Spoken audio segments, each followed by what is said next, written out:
Hey everybody, Tim Albrecht here, and thank you for listening to the YFP podcast, where each week we strive to inspire and encourage you on your path towards achieving financial freedom. This week we've got a special episode for you highlighted by 3 pharmacists sharing their PSLF success stories. In total, more than $700,000 forgiven tax-free. Some of the highlights from today's show include talking with YFP Planning lead certified financial planner Robert Lopez about the PSLF program and why the Biden administration's PSLF waiver is resulting in a lot of forgiveness earlier than expected. And we hear from those successful with PSLF about how they determined that PSLF was the best option for them, what bumps along the road they experienced, and how pursuing PSLF helped them accelerate achieving other financial goals. Before we jump into today's show, I recognize that many listeners may not be aware of what the team at YFP Planning does in working one-on-one with more than 250 households in 40 plus states. YFP Planning offers fee-only, high-touch financial planning that is customized to the pharmacy professional. If you're interested in learning more about how working one-on-one with a certified financial planner may help you achieve your financial goals, you can book a free discovery call at yfpplanning.com. Whether or not YFP Planning's financial planning services are a good fit for you, know that we appreciate your support of this podcast and our mission to help pharmacists achieve financial freedom. Okay, let's hear from YFP Planning lead certified financial planner Robert Lopez, followed by 3 pharmacist PSLF success stories. Robert, glad to have you back on the podcast. Happy to be here. So for those that haven't heard you before on the show, I know it's been a while. Tell us a little bit about yourself and the role that you have with YFP Planning. Yeah, so Robert Lopez, certified financial planner, lead planner with Your Financial Pharmacist. Been on the team for a little over 2 years now. I work with clients, mostly pharmacists. We help them figure out how to adult financially, how to pay back student loans, how to be most efficient use of their assets and their income to make sure that they're living their best life. And I wanted to bring you back on as one of our student loan experts. Obviously, you do much more than student loans, but have worked with many clients through the public service loan forgiveness. We've seen some wins recently. And the way we're going to do this show is we're going to break down some of the nuts and bolts of PSLF briefly. We've covered that on the show many times before. We'll talk about some of the updates with the PSLF waiver, some of what you're seeing and working with clients at YFP Planning. And then the second half of the show, we're going to feature some YFP PSLF success stories. So, Robert, before we get into the waiver and making sure folks are aware of the opportunity out there as a result of that waiver, just quick high-level nuts and bolts of PSLF, who qualifies, who doesn't, number of payments, how the taxes work. I know we've covered this before. We'll link in the show notes, episode 214. We talked about this as well as episode 90 of Ask a YFP CFP, but just give us the basics of PSLF. Yeah, PSLF, Public Service Loan Forgiveness. It's a program created back in 2008 to offer loan forgiveness opportunities for people who are working in the public sector, right? So if you work for a government organization, a not-for-profit, any organization listed as a 501c3, which just means not-for-profit, it's a way for them to get their loans completely forgiven. It's a tax-free forgiveness. There are some qualifications. The original PSLF qualifications, what you had to have direct federal loans, which are a type of loans that were created 2010. So anybody who started school after that, it's probably what they have. It also worked for direct consolidated loans. They had to be entered onto a income-driven repayment plan, which would have been pay-as-you-earn, which is payee, revised pay-as-you-earn, which is repayee, or income-based repayment, which is IBR. They had to make 120 on-time payments, and that is cumulative, not consecutive.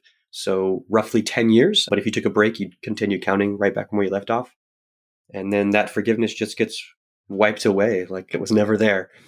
One day it's on your books and one day it's not. And we're going to hear some of that. I think when we used to talk about this, Robert, 3-4 years ago, especially when there's a lot of negative press around PSLF, it was kind of that feeling of like, is this for real? And we've got success stories to share. And as you mentioned, especially with the tax-free forgiveness, one day it's there and the next day it's not. And so you mentioned the original rules of PSLF and you just outlined those, suggesting that things have changed. So give us a summary of the Department of Education PSLF waiver, some of the updates that came in fall of 2021 and why that's such big news for folks out there that may qualify. Yeah, so big change came October 6th of 2021. The Biden administration passed a limited waiver. So limited meaning you have 1 year. So you have until October 31st of this year, 2022, to apply for this different waiver. What it changes is it changes the types of loans that can be forgiven. It changes the types of repayment plans that can be forgiven and kind of just how those counts work. So the new rules are any previous federal loans. So that includes direct, that includes FFEL loans, and that includes Perkins loans. Those are all eligible for forgiveness under PSLF now, assuming you go through the consolidation process. For some people out there who are aware of the consolidation process, it's where just all your loans get smashed together and you get a weighted average interest rate. So it's no change, it's no benefit mathematically. But what it did do is it took loans that didn't qualify and it made them qualify because it turned it into a direct loan. So you still have to do that. But it used to restart your 120 clock when you did that because it's a new loan, and now it does not. So you actually get the oldest loan count on there. So anybody with old loans, it's a great way to do about it. They'll go back in time and they'll recalculate all those payments. And if you made payments not on an income-driven plan, if you are on, say, the standard 10-year or the extended or the graduated payment plan, those previously did not count as 120, but now they do. Those are the biggest change. So now all that's required is you work for a public organization, a government or 501c3 not-for-profit, and you have 120 payments. And that was why, Robert, is we talk about this. And, my goal and part of this episode is to continue to shout from the mountaintop so folks are aware, and assuming that October 31, 2022 deadline stays for the temporary waiver. Obviously, we'll keep an eye on that, but we don't want folks to miss this window of time, right? Because one of the things we've heard over and over again is, hey, I'm 4, 5, 6 years into payments, but didn't consolidate, right? I had FFEL loans, Perkin loans, or you know what? I was on an extended graduated plan, but I wasn't in an income-driven repayment plan. And as you mentioned, once that consolidation piece happens, still an important part of what needs to happen, but those payments are then going to count. And that really is the big news here of many folks that may have ruled out forgiveness before or thought that forgiveness was still a few years in the future. We're actually seeing some of those dates come to fruition. So, as we're going to hear with a couple of stories here in a little bit, that's something, Robert, I know you and the planning team have been seeing as folks that maybe thought forgiveness was still another 2, 3, 4 years away, but they're starting to see that happen now, right? Yeah, the big thing that everyone needs to be aware of is if they've already consolidated their loans and they currently work for a not-for-profit or government organization, all they have to do is submit the employment certification form. And they've actually simplified that process even farther. If you just Google PSLF help, it'll take you to the government's PSLF help tool at studentaid.gov. You fill that out. It'll create the document for you to give to your employer. Once that form is submitted, they will automatically go back and recalculate all your payments. Automatically with the government could mean 3 or 4 months, but it is a process that you no longer have to do any more work. If you've already submitted an employment certification form in the past, they're already going to update you. Some of our clients have had those letters come out in the mail that says, hey, congratulations, we recalculated 60 extra payments for you. And their numbers just jump from, say, 65 to 125, and congratulations to your forgiveness.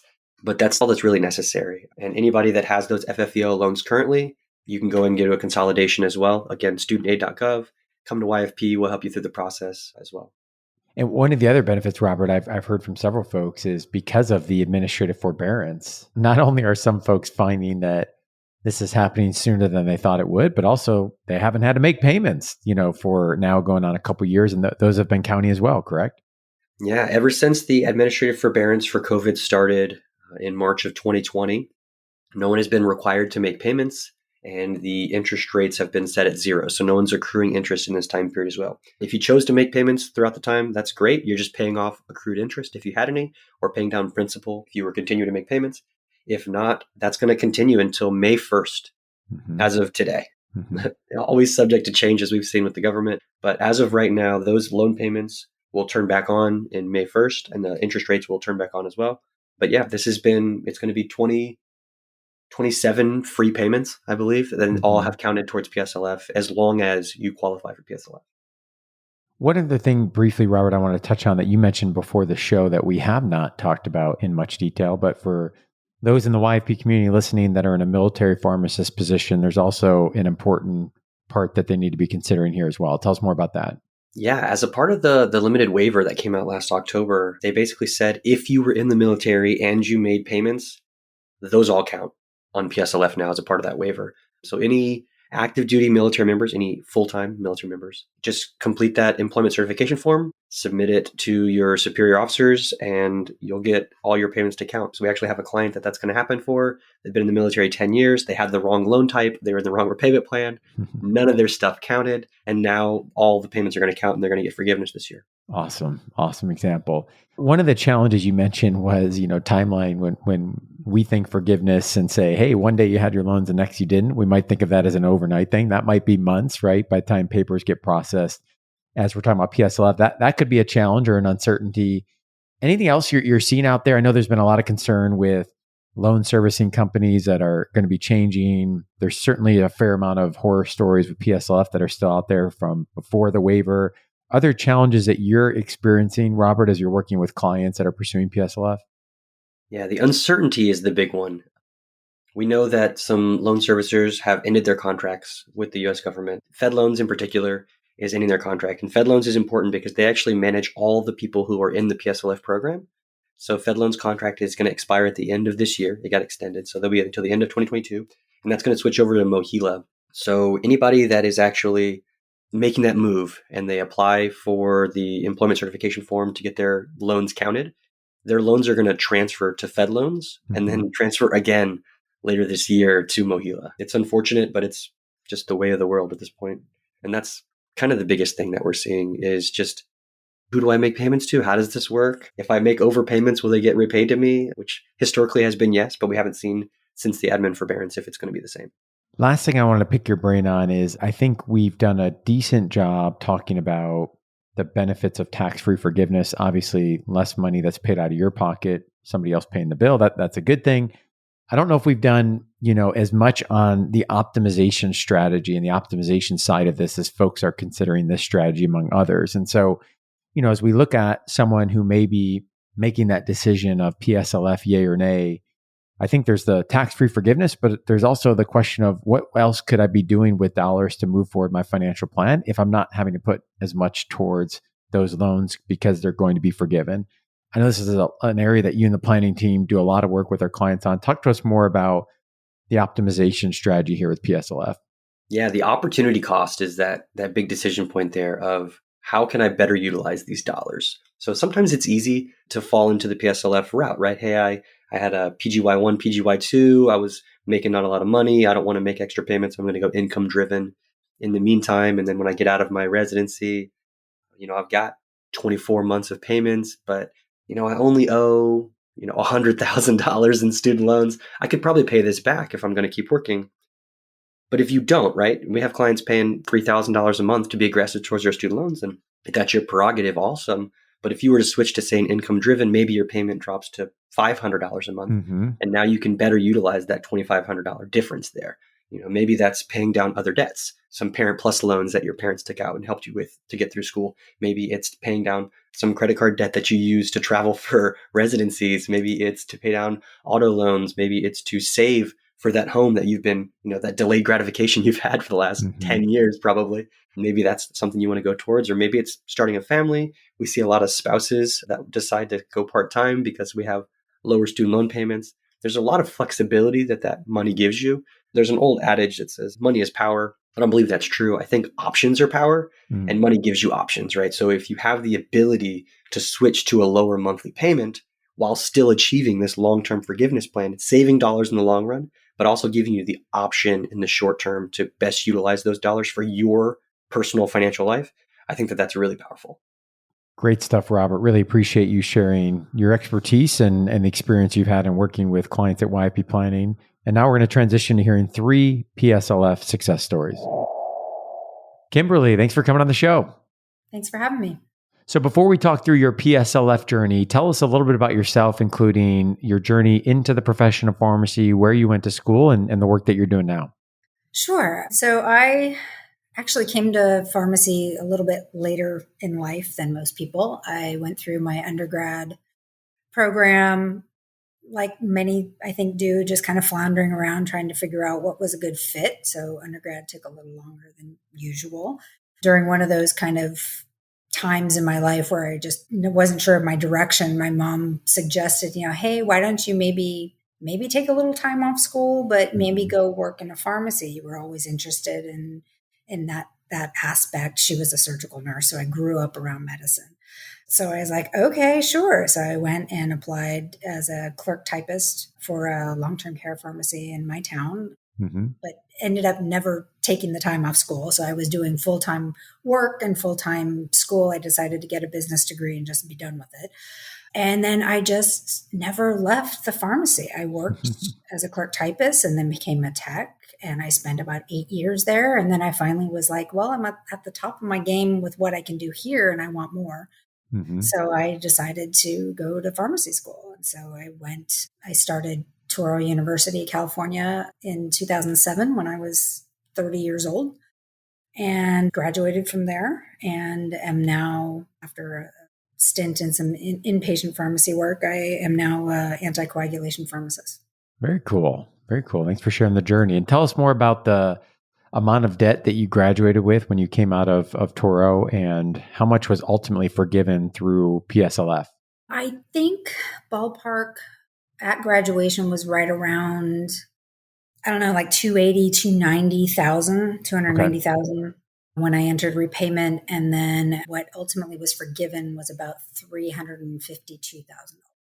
Okay. So obviously some interest that would have naturally accrued on that amount. And then some more was forgiven than the original balance and amount you had upon graduation.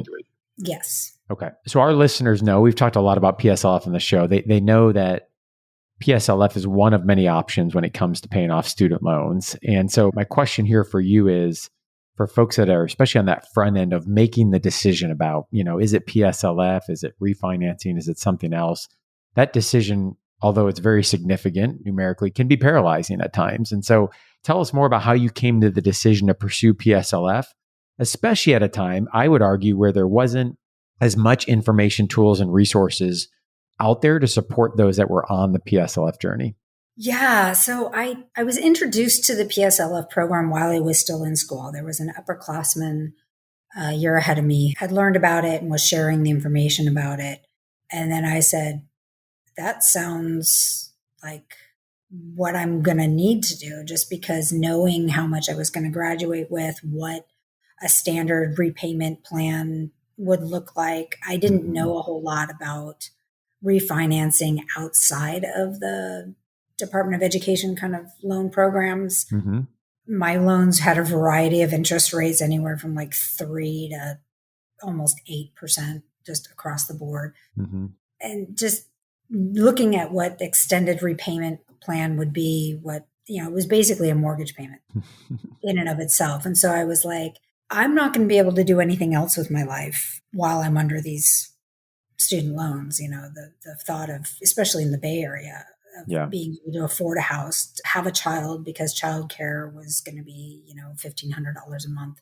So it's just like, my life, I'm already older than most of my classmates. And this is just going to be a huge part of my life. But if there's a chance that I can get it forgiven in 10 years and be done with it, then that was what I was going to pursue. I really didn't consider anything else. And that makes sense, Kimberly, when I think of 280 to 290, especially higher cost of living area, right out in California, other expenses, you mentioned childcare and so forth, 280 to 290, that's a big monthly payment. You mentioned a mortgage payment. That'd be a really big mortgage here in Ohio, but in California, that not so much. Yeah. So, I certainly see why that directed you down the PSLF path. Fair or not, there is still a lot of skepticism and uncertainty about PSLF. And, one of the things I mentioned to you before we hit record is that I think there's some lingerings of, horror stories of early situations and missteps that folks took. And that's still having an impact on prospective PSLF individuals, today that are considering that as an option. So my question here is, were there any uncertainties that you had, any challenges that you faced along the way that is just a long process? It's a lot of time. And I think often folks are like, what if it doesn't go right? What if something happens along the way? So you got to the finish line, but any uncertainties or challenges along the way? Oh yeah. There was a lot of they weren't really forthcoming early on. The servicer wasn't ensuring that you were in the right type of loans. So for the first maybe year, I was in a couple of my loans weren't in the appropriate format. So I finally got the right information, consolidated all my loans, but that restarted the 120 payment clock.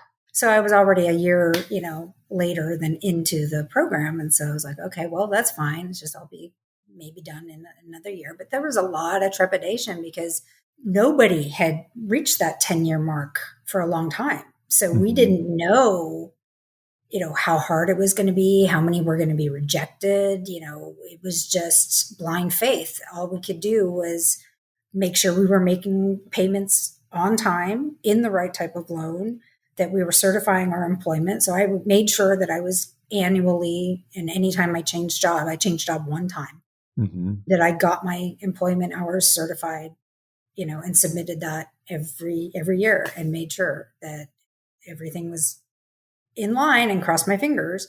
One thing I didn't realize, what was considered part-time. If one employer considers 32 hours a week full-time, that's great. But if your next employer doesn't consider 32 hours full-time, then that doesn't certify.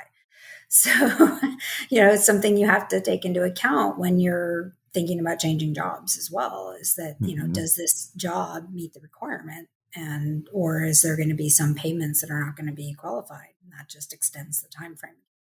So there were a lot of, learning on the go that had to happen, but just kind of staying on top of everything and making sure that the documents are all in line was basically all I had to do. And then so at 2017, I think, is when the first people reached their 10-year mark and started doing their applications. And oh my goodness, so many of them weren't getting approved. And, for one reason or another, all the things that you started to hear in the reports and you guys were reporting on, it was just like, when my time comes up, what's going to happen? And I think in my back of my mind, I was always a little worried about, some administration is going to come in and they're just going to gut this thing. And, before I even get to that point, it's not even going to be in existence anymore. So I had that anxiety as well. Yeah.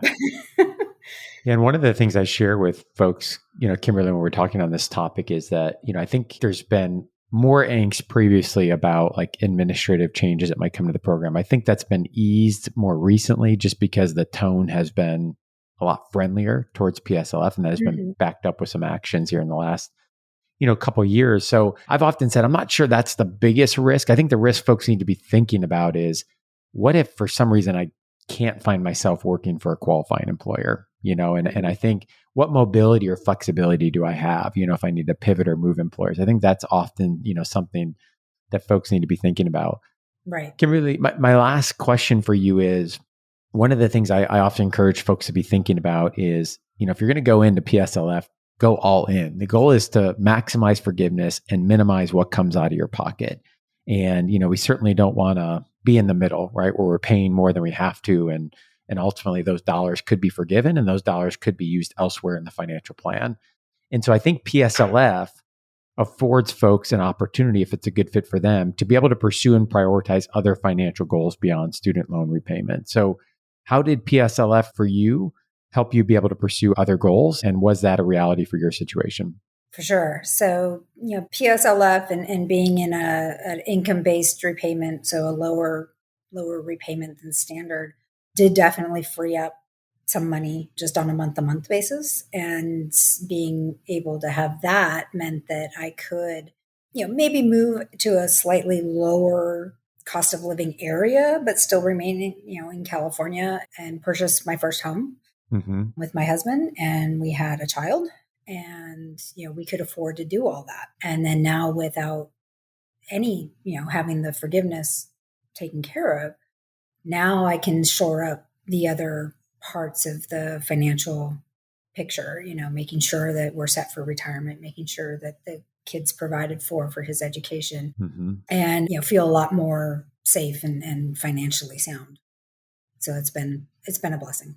That's awesome. I was really excited when I heard the news of, the $350,000 plus that was forgiven. So we're really excited for you, for what lies ahead for the financial plan. And thanks for taking time to come on the show and share your story. I really appreciate it. Oh, thanks for having me. Ashley, thanks for coming on the show. Thanks for having me. So before we talk through your PSLF journey, tell us a little bit about yourself, including your journey into pharmacy, where you went to school, and the work that you're doing now. Sure. So I came to pharmacy to, pursue my love of working with people, my passion for healthcare, and really just my kind of desire to give back. And so that helper mentality really brought me to my career path of pharmacy. And in terms of what that path looked like, I did all of my schooling at the University of Wisconsin-Madison. I am a local, so that's pertinent to know that I paid in-state tuition the entire time I was doing my 7 total years of pharmacy coursework there in Madison. After graduation, I did do 2 years of residency in Minnesota to specialize in oncology pharmacy. And so I graduated in 2011.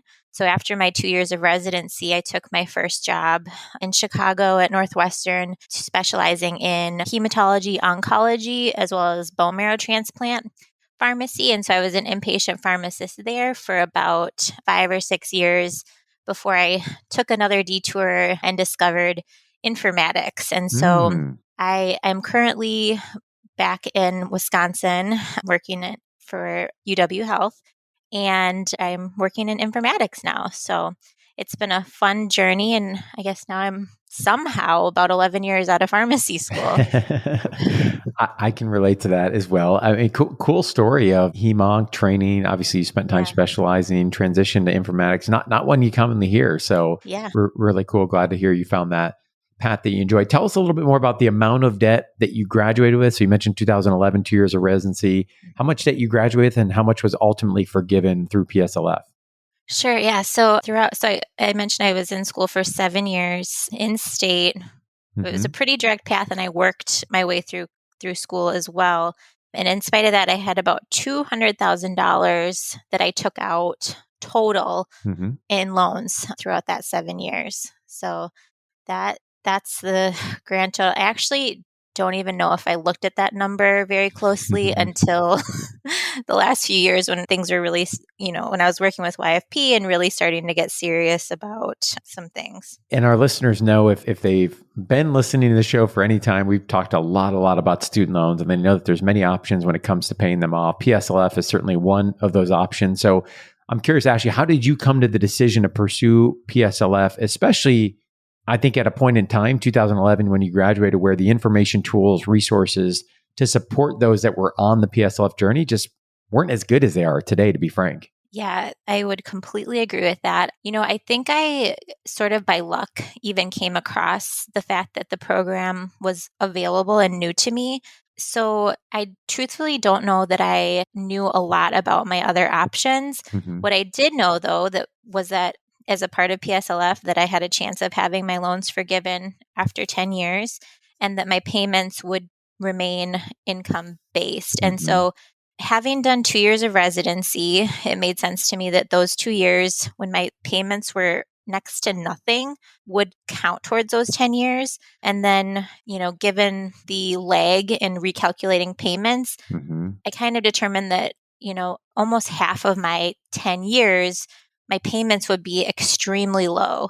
And that actually ended up being true. I didn't really hit what I would consider to be really high payments until, the last 3 years of my PSLF, which luckily for me, almost two of those ended up being during the pandemic. And so it was a lot of faith in believing that the program would work for me, and knowing for me that I didn't want to deviate from kind of the academic setting. I think that was another consideration, is I knew that I would be tied to a qualifying not-for-profit organization.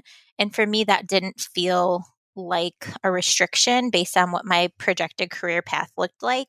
And so, given the amount of debt that I had, I kind of took a leap of faith and went for it. I will say, I did encounter another professional who was able to tell me that I was doing all the right things to be in the PSLF program about 4 years in.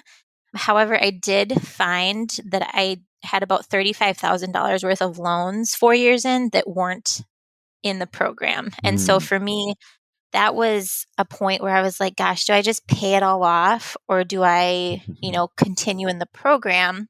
And what I ended up doing, my husband and I saved up $35,000 over the next couple of years and earmarked it for that portion of loan that wouldn't be forgiven at my, initial 10-year mark. And so that was kind of my backup plan so that I could hopefully be done with all of my loans at 10 years, regardless of what was all part of PSLF at that point.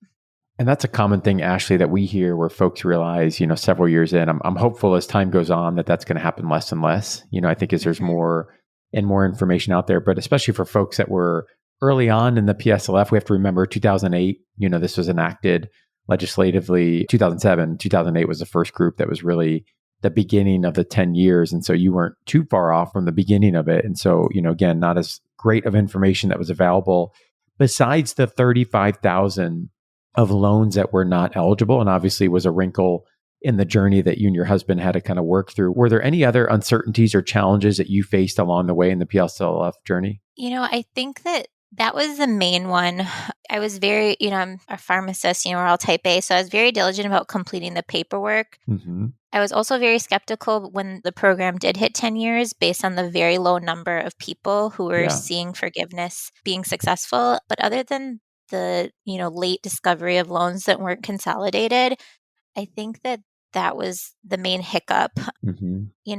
Other than that, it's just that anxiety and that uncertainty about not knowing if you're actually doing everything correctly. And when you call the loan servicer, you get a different answer sometimes depending on who you talk to. And that's not a very good feeling. And so that's why I was very excited when I came across the YFP podcast and I was able to start working with you. And I actually got a lot of reassurance that made me feel like I was doing all the right things, that I was doing everything in my power to ensure that I was keeping myself eligible in a position to be forgiven when that day came around. Yeah, it may be easy right now that we look back 10 years, it may feel like, oh, that wasn't that bad. But in the midst of it, especially if there's 5+ years ahead of some of that uncertainty, having that reassurance can be really valuable. Right. Optimization of PSLF is something that we're trying to talk more and more about. Yes, it's nice to have, debt that can be forgiven and forgiven tax-free. That's great. But there's also this whole other strategy of, because you're not making as big of student loan payments, it allows other dollars to be put to work at other parts of the financial plan. And you already mentioned earlier, Ashley, that because of 2 years of residency and because of the delayed timing of how that income-based repayment amount is increased, you made a comment that about 5 years out of 10 were really at a pretty low loan payment amount, certainly much lower than what it would have been at like the standard 10-year. Right. And then you also had on top of that 2 years of the pandemic. And so you saw some great opportunity throughout that 10 years because of the residency, because of the pandemic. So my question here is, because you weren't having to make massive student loan payments throughout that entire journey, because it ultimately was going to be forgiven, did that allow you to optimize other parts of the financial plan that perhaps you might be playing catch up on now? Yeah, I think it had a number of benefits, allowing my husband, myself, and now our family to do some things that we may not have otherwise been able to do. And so, in terms of just the payment strategy, I think, it allowed my husband, for example, to work in a startup industry where, maybe he wasn't making his salary that he would have been if he had been working in a more corporate environment.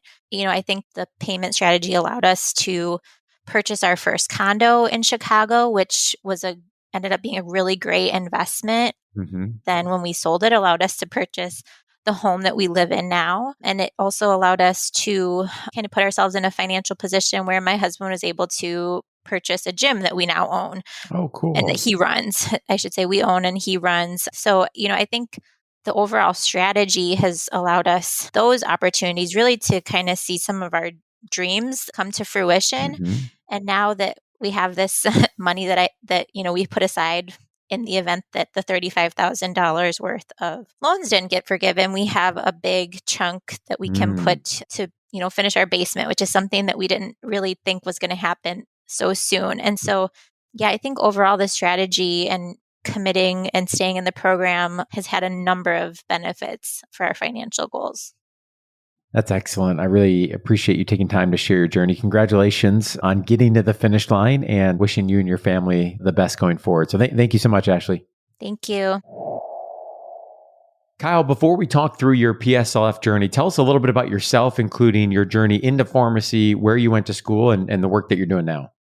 Sure. Yeah. Thanks, Tim. I'm really happy to be on the show today and just give a little story about myself. So I'm Kyle. I work in a hospital, a nonprofit hospital system. So I've been in that position for a little over 10 years. I graduated in 2011 from Neomed, and then I did my residency a year after that. So I've been kind of in the nonprofit world for, the last 10 plus years. First graduating class of Neomed. So exciting. That's where our paths crossed back in the day when I started on faculty there. You guys had a great class, and we had the opportunity to work together for a period of time there as well. So excited to get an update on what you're doing as well as your success here with PSLF. Tell us more about the numbers, amount of debt that you graduated with, Kyle, and how much was ultimately forgiven through PSLF. Sure. Yeah, I'll kind of run through my numbers here.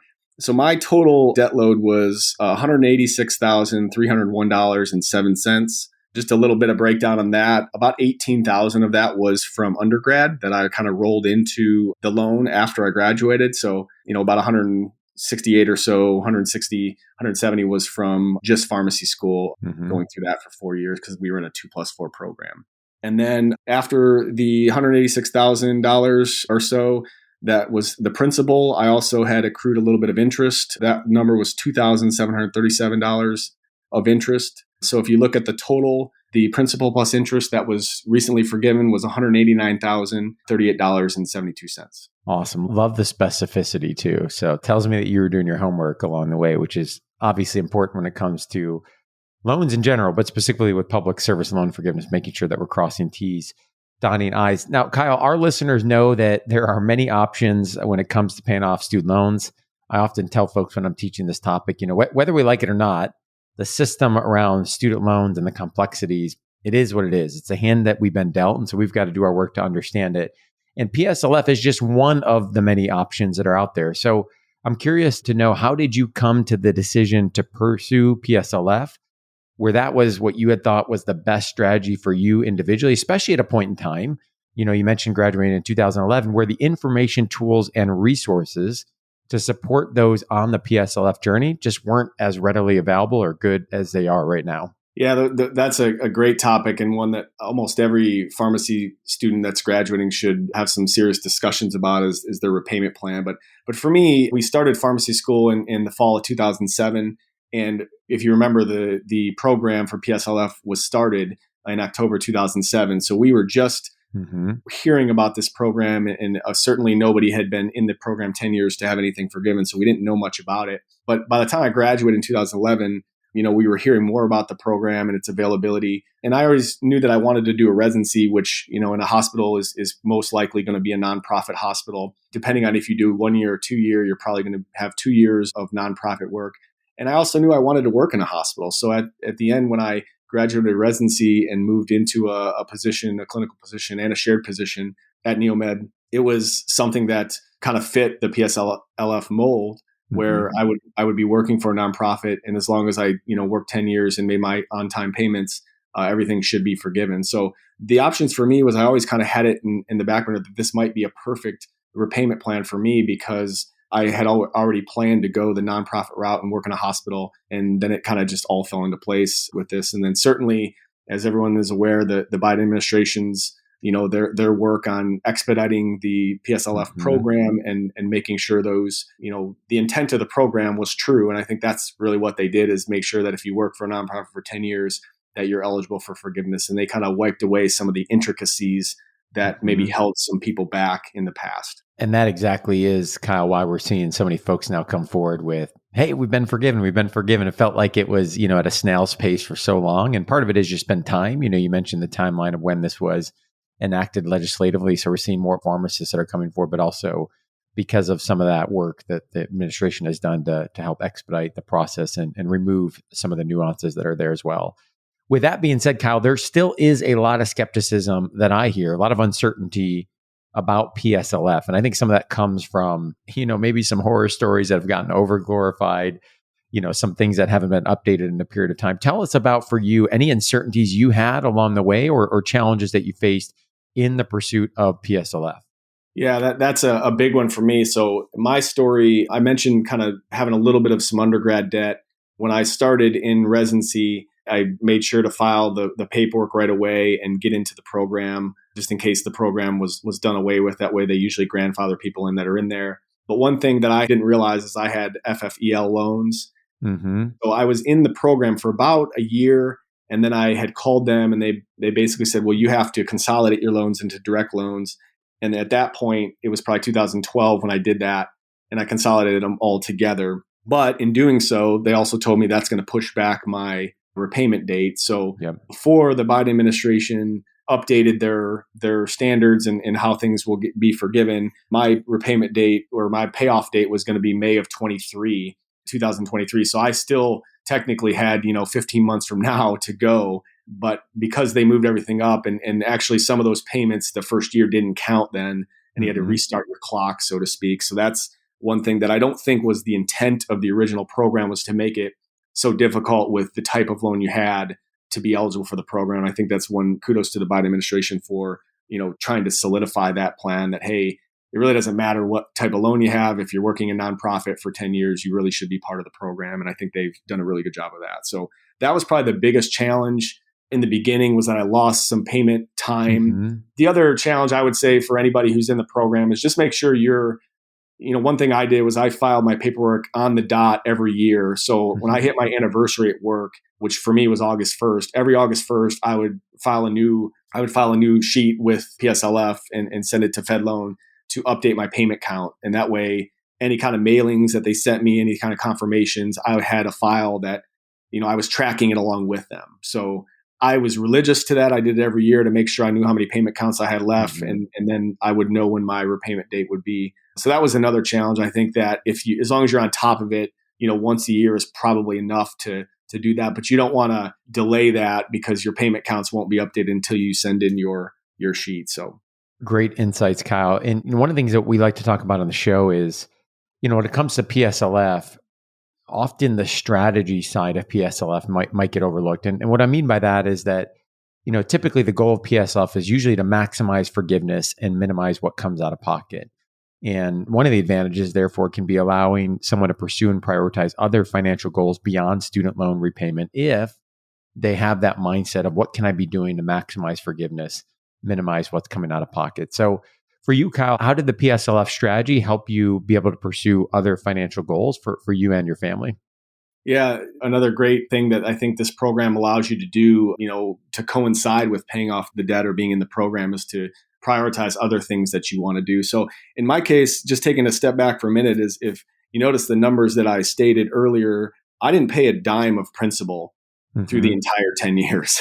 So my $186,000 and some change, that was the number that I graduated with, and it didn't come down one penny. So when you talk about maximizing public service loan forgiveness, that's ideally what you want to do, is you want to have the most available to forgive at the end of the 10 years. So one thing that my wife and I did is we ended up filing our taxes separately.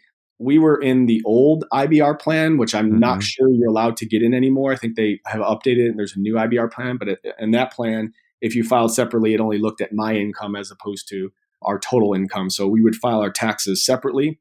Typically, that's not advice that you would see for most tax professionals, for most people in the United States, except in the scenario where you have student loans and you're in a program like PSLF.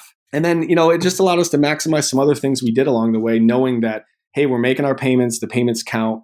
And, now we can invest in other things like our IRAs. So my wife and I both have IRAs. We have 529 accounts for both of our kids that were started when they were born. And then we actually had some money left over. So we started a taxable account. So we've kind of maximized retirement. And then we were able to save for some other things, just house renovations and things that probably wouldn't have been able to be done had we been paying on the standard repayment plan, which would have ended up costing us about $800, $900 more per month. $800 to $900 more per month, right? I think that's where the numbers, and the PSLF math can become so favorable. You highlighted so well, Kyle, how can you use that additional margin to expedite, prioritize other goals, right? And you talked about the tax strategy, super important, college accounts, IRAs, 401ks, brokerage accounts, and again, not necessarily having to wait until those student loans were gone to be able to pursue those goals, which we know is so important because of compound interest and time value of money. So Kyle, really appreciate you taking time. Congratulations. Excited for you and the family to get through this important milestone, and really appreciate you taking time to come on the show. Glad to come on, and just wanted to, at least give some evidence that the PSLF program can work for everybody, and those who are in it to stick with it and make sure you're trying to maximize the amount forgiven at the end. Thanks, Kyle. Appreciate it. Thank you. Well, as we wrap up today's episode, hearing about some PSLF updates with lead planner Robert Lopez from the YFP planning team, as well as 3 PSLF success stories. Now is the perfect time as we await the end of the administrative forbearance to make sure that you've got your student loan repayment plan knocked down. You've heard firsthand through these stories about why identifying the best repayment plan, whether it be PSLF, refinancing, or another repayment option, is so important to make sure that you're optimizing your student loan situation and considering it as a bigger part of your financial plan. That's why we're excited to have a one-on-one student loan analysis service that is offered by the team at YFP Planning that is specifically focused on having you identify the best repayment plan for your personal situation. For this service, you'll work directly with one of YFP Planning certified financial planners to inventory your loans, both federal and private, evaluate eligible repayment options, including student loan forgiveness, income-driven repayment, private refinancing, and ultimately determine that best repayment strategy for your personal situation. You can get started by visiting yourfinancialpharmacist.com/SLA. Again, that's yourfinancialpharmacist.com/SLA, and you can use the coupon code YFP for 10% off. As we conclude this week's podcast, an important reminder that the content on this show is provided to you for informational purposes only and is not intended to provide and should not be relied on for investment or any other advice. Information in the podcast and corresponding materials should not be construed as a solicitation or offer to buy or sell any investment or related financial products.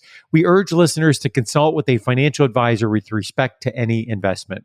Furthermore, the information contained in our archived newsletters, blog posts, and podcasts is not updated and may not be accurate at the time you listen to it on the podcast. Opinions and analyses expressed herein are solely those of your financial pharmacist unless otherwise noted, and constitute judgments as of the dates published. Such information may contain forward-looking statements which are not intended to be guarantees of future events. Actual results could differ materially from those anticipated in the forward-looking statements. For more information, please visit yourfinancialpharmacist.com/disclaimer. Thank you again for your support of the Your Financial Pharmacist podcast. Have a great rest of your week.